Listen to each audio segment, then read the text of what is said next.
Ayan, ako madaling araw na talaga at buhay na buhay talaga ako. Walang ligaw, walang tulog talaga si Boy Lande, di ba? Ito pa rin damit ko, di ba? Bongga. Kaya sasabihin ko sa inyo talaga, maganda pa rin ako kahit walang ligaw at walang tulog, walang palit ng damit. Di ba? Pinangatawanan ko talaga yan. So ito talagang topic natin ngayon. Mamaya magsisimba tayo, Sunday mamaya, di ba? Ngayon, pag magsisimba kayo, ayan, ito muna ang mga tatandaan ninyo. Magsisimba kayo doon. Hindi kayo maghanap ng mga gwapo at saka magaganda. Kung yun lang talaga pupuntahin nyo, lumabas na kayo sa simbahan. Saka yung mga damit ninyo, huwag kayo mag-alahas. Mga ganyan, mga ala-alas, saka talagang pabongga talaga yung mga damit ninyo. Baka mamaya pag pumasok ko sa simbahan ako, pagkamalang ko kayong santo, saka yung mga magsisimba pala mamaya, lalo na yung mga bata na, mga nag-jacket talaga, saka yung university jacket, saka yung mga leather jacket. Ako, matagal pa po ang Holy Week. Doon pa po kayo magpe-penitensya, hindi pa po Holy Week ngayon. Kaya maghintay pa po kayo ng isang year, doon niyo po isuot yung mga jacket ninyo. Ayan, ang init-init, nako, tigil-tigilan niyo ako.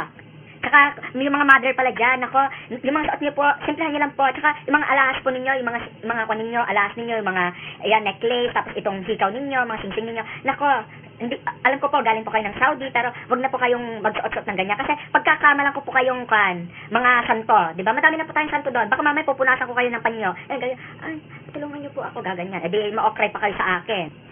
Saka yung mga pala dyan, yung mga walang makain, mga patay gutom, di ba? Huwag niyang pagtripan ang ostya. Kung wala kayong makain sa bahay ninyo, huwag kayong magsisimba at kakainin lang yung ostya, ha? Nako, Pero sana po, ito po talaga, tandaan niyo po ito, bago po kayo magsimba, at syempre sa simbahan, nagkumakanta po tayo. Nagmamakaawa po ako bago po kayo kumanta. Sana naman po, nag-toothbrush naman po tayo, di ba? Kasi ang baho talaga, kapag kumakanta ka tapos, ayun, so, bumibirit ka ng mga kanta gospel song, tapos, yun, naaamoy ko, nawawala talaga ako sa focus. Ayan, nakakagawa po talaga ako ng hindi maganda sa loob ng simbahan, kung mababaho ang hininga ng mga katabi ko. Kaya mag-toothbrush po kayo. Saka napapansin ko dyan sa simbahan, no? Pag offering na talaga, yung nagbibigay ka ng pera, yung magdodonate ka dyan, maghuhulog ka. Nako, pag ko lang binibigay mo, 20 lang, o kaya mga barya lang binibigay mo, ganyan talaga hawak ko. Hindi pinapakita. Pero pag mga 500, 100, 1,000, talagang pinatagalan pa talaga, pinapakita pa. Nako, tigil-tigilan yung pagyayabang, ha? Alam niyo yun. Saka yung mga babae dyan, no? Mga nakapuki shorts talaga, pek-pek na talaga, nakikita na talaga kuyukot, di ba? Sige, kayo na talaga ipapako namin sa cross. Palitan niyo na lang talaga si Jesus doon kung gusto ninyo. Parang kino-contest niyo pa si Jesus sa suot ninyo, di ba? Mas naikli pa yung suot ninyo sa kanila. Di ba? Ipako na lang kayo talaga.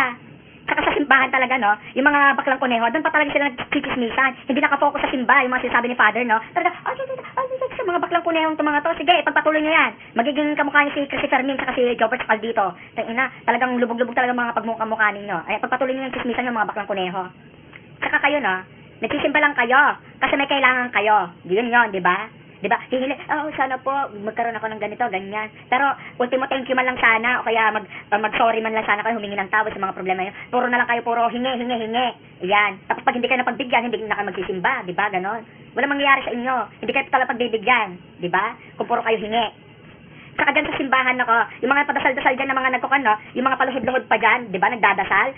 Kahit mag-cartwheel ka dyan, magtatumbling ka na nagdadasal dyan, kahit ano, split ka pa dyan. Kung hindi ka naman gumagawa ng action mo para magawa yung hinihiling mo, para kung hiling ka na hiling, wala ka namang ginagawa. O, di ba? Kahit magdasal-dasal ka pa dyan.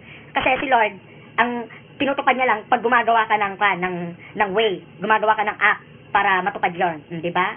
Saka yun pala, no, nainis kasi ako dito sa mga tiyanak ng mga batang to. Nako, nakakainis talaga pag may mga umiiyak na mga bata doon. Hindi makontrol ng magulang, tapos tumatakbo-takbo. Itong mga magulang naman na to, hindi makontrol-control, di ba? Kontrolin niyo naman mga anak ninyo, di ba? May nagsisimba din, di ba? Kami din, naaapektuhan, hindi na kami makapag-focus, di ba? Kung hindi niyo makontrol, iuwi niyo yung mga anak ng mga tiyanak. Nako, nakakainis talaga. Nagsasabi lang talaga ako ng totoo. Kasi ako talaga, focus talaga ako pag nagsisimba ako. Pero hindi na ako nakakapag-focus, tinitignan ko lahat ng bawat mali. Mali din ako. Kasi puro na lang ako observe ng tingin. O sige na, ako na masama na naman. Pero yun lang talaga, gusto ko lang talaga i-voice out. Hindi po talaga ako nagpapatawa ngayon. Seryoso po talaga ako. Sinasabi ko lang po talagang, yung nasa ko talaga, nasa puso ko talaga. Kasi nga po, respetuhin naman po natin si natin. Si God. Nga, si Jesus, nako. Respetuhin naman po natin. Kahit isang araw lang po. Diba? Huwag lang sarili natin ang iisipin natin. Nako.